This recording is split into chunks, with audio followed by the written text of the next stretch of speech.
information ou uformation. Voici la première partie de 2 extraits très courts, disponibles dans la salle 702 du Club créé de la conférence donnée au début de février 2007. Parce que quand on parle d'apocalypse, on dit révélation. Ça peut aussi vouloir dire enlever le voile, comme revoiler. Révéler, c'est revoiler, si tu vas dans l'étymologie du mot. Le petit Barry, dans le film Rencontre du troisième type, vous en souvenez? Voyons, ce sont des gens ordinaires, placés dans des circonstances extraordinaires, c'est tout. Les gens ordinaires, c'est nous autres, placés dans des circonstances extraordinaires.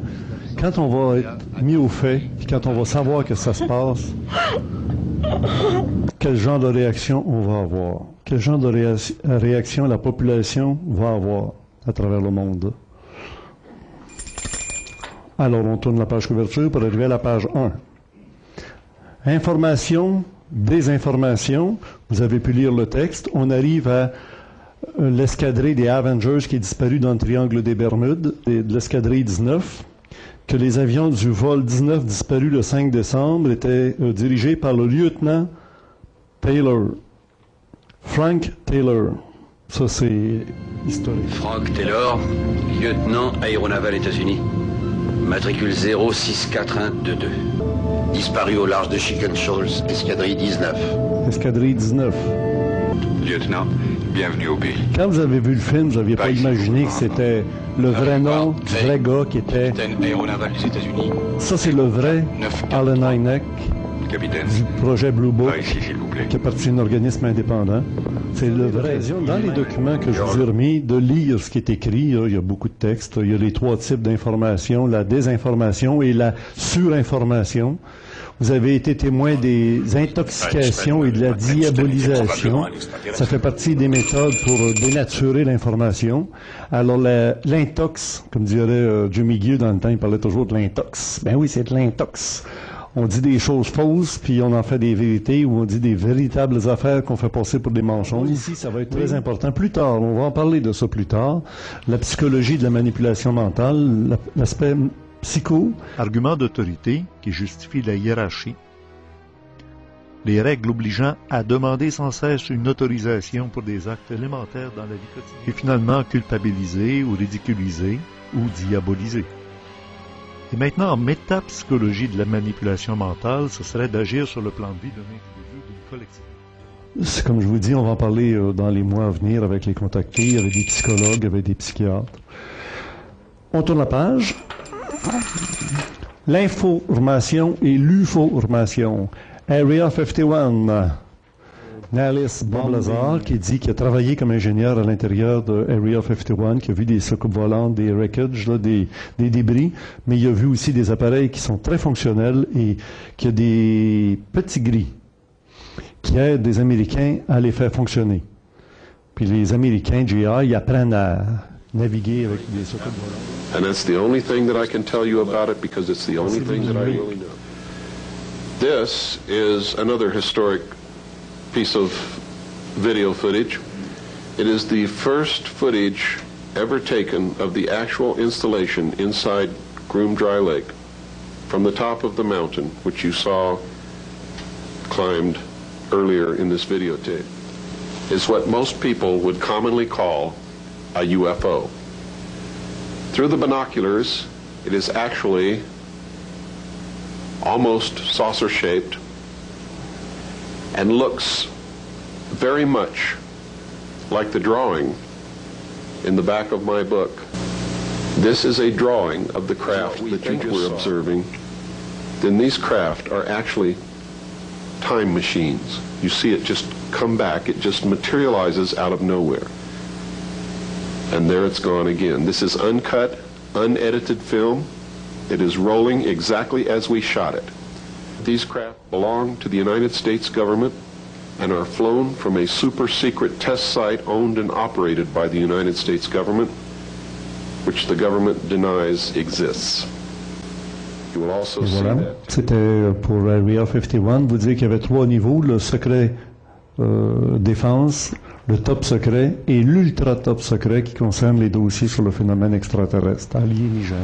Lui représente John Mack, le psychiatre.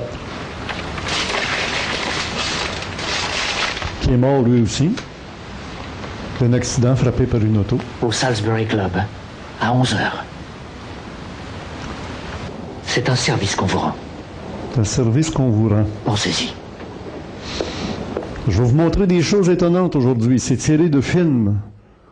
Mais j'espère que vous êtes capable de voir à l'autre niveau. C'est des manières d'amener le monde à comprendre des choses réelles.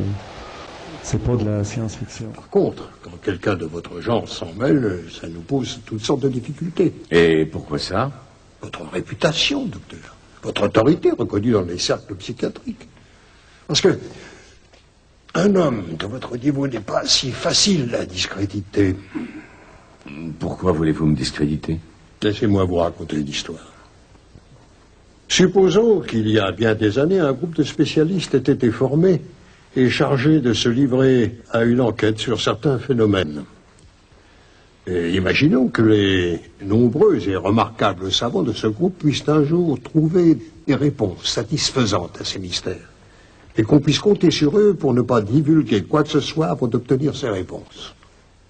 Le président des États-Unis va-t-il apparaître dans une émission télévisée et déclarer « Frères humains, nous avons la preuve absolue qu'il existe une culture supérieure dans l'univers.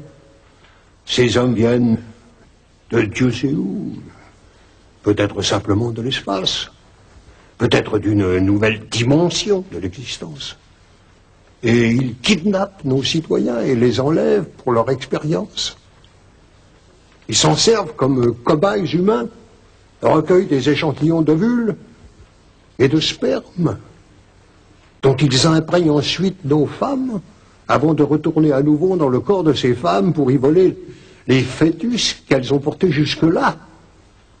Et tout ceci pour une raison qui nous est inconnue.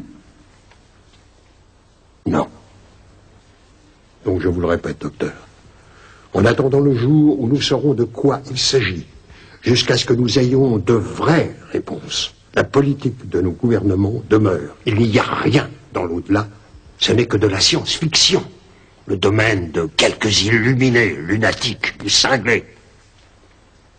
Vous allez devenir un solitaire, un isolé, désormais. Mais vous l'aviez déjà découvert, j'en suis sûr.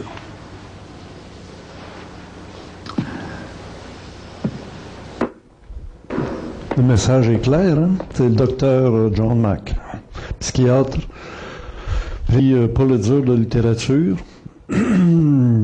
puis important au département de psychiatrie de l'université Harvard, rien de moins. Il s'est lancé dans ça. Il y a eu un grand ami qui s'appelle Bob Hopkins, qui existe toujours, qui est l'ufologue. Les ufologues, c'est très utile au système parce que... Aux États-Unis, en 1953, posons-nous la question: pourquoi le peuple américain a-t-il élu comme président un général 5 étoiles de l'armée, alors que la guerre avec Hitler avait pris fin et nous étions dans un temps de paix? Était-ce parce que nous voyions venir des jours sombres sur les États-Unis et qu'il fallait faire face à un ennemi pire encore que ceux du Troisième Reich, d'Adolf Hitler? C'est à suivre.